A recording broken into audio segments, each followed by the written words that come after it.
In the early hours of July 28, 2019, a Houston home became the scene of a tragedy.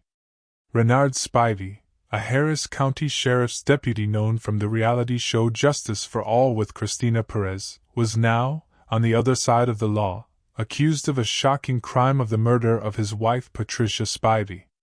Was this a deliberate act, or a horrific accident? First responders arrived at the Spivey residence to find 52-year-old Patricia Spivey deceased in her bedroom closet suffering from multiple gunshot wounds. Renard Spivey was also on the scene, also shot in his leg. His 911 call immediately raised suspicions for over 2.5 minutes. He spoke impersonally, reporting shots fired and that someone had been shot. Only then did he say, "Me and my wife had an argument. I accidentally shot her."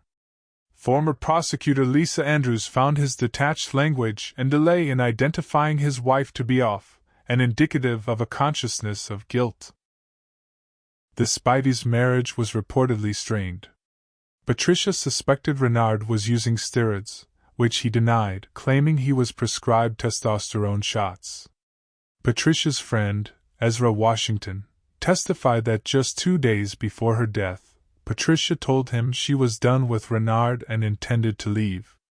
Washington also claimed that on the day of the shooting, Renard said they were getting a divorce and made a chilling comment about Patricia not getting the house, allegedly saying, "I'ma show her." Renard denied these conversations, calling them lies. Renard's account of that night was that he went into the dark closet to look at Patricia's phone after an argument. He claimed Patricia followed him in, holding his gun and demanding her phone back. He testified that he was scared for his life and, using his police training, instinctively tried to disarm her. According to his testimony, as they struggled, the gun fired, shooting him in the leg first. He maintained that the gun discharged 2 more times as he was falling, striking Patricia in the chest and then her arm. The defense, led by renowned attorney Dick DeGuerin, argued this was a case of self-defense and accidental discharge.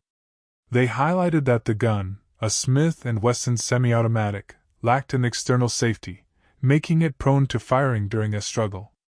A key piece of evidence was a gunpowder burn on Renard's hand, which the defense argued proved he was in direct contact with the gun. However, the prosecution painted a different picture. They argued that Renard intentionally shot Patricia, suggesting he snapped in a fit of anger. They questioned the plausibility of a struggle, given Renard's significant size advantage over Patricia.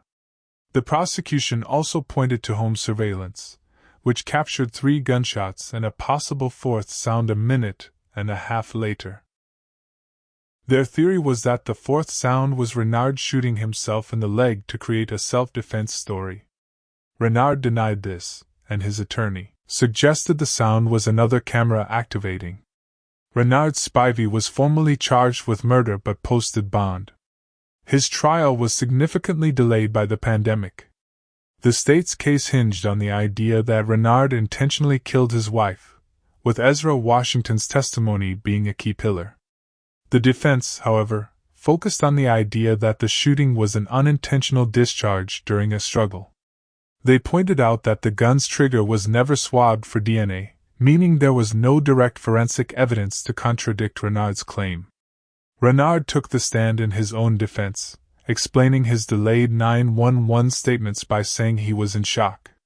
He later broke down on the call while performing CPR, an action his attorneys said showed his love for his wife and his trauma. The defense also presented Patricia's social media posts to suggest her building frustration, supporting their narrative that she was the aggressor. After a trial that concluded in late 2023, the jury deliberated for 12 hours. On December 6, 2023, the verdict was delivered, not guilty. Upon hearing the verdict, Renard Spivey was visibly emotional, falling to the floor in tears. His legal team believed the jury wasn't convinced beyond a reasonable doubt that Renard intentionally fired the gun. Even former prosecutor Lisa Andrews agreed there wasn't enough evidence to definitively disprove Renard's story. For Patricia's family, The verdict was devastating. They remained steadfast in their belief that Renard intentionally killed her.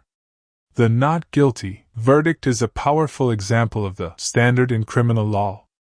It doesn't necessarily mean the jury believed Renard's account, but rather that the prosecution's evidence was not strong enough to overcome the defense's counter-narrative. The absence of DNA evidence on the trigger, and the emphasis on the gun's dangerous design were crucial in planting this doubt. The case of Renard Spivey serves as a complex reminder that legal outcomes don't always align with personal beliefs of truth. Thank you for watching. Please like and subscribe for future and all videos from us here at Requiem of a Scene. Hope you enjoy the rest of your day, be safe, and see you next time.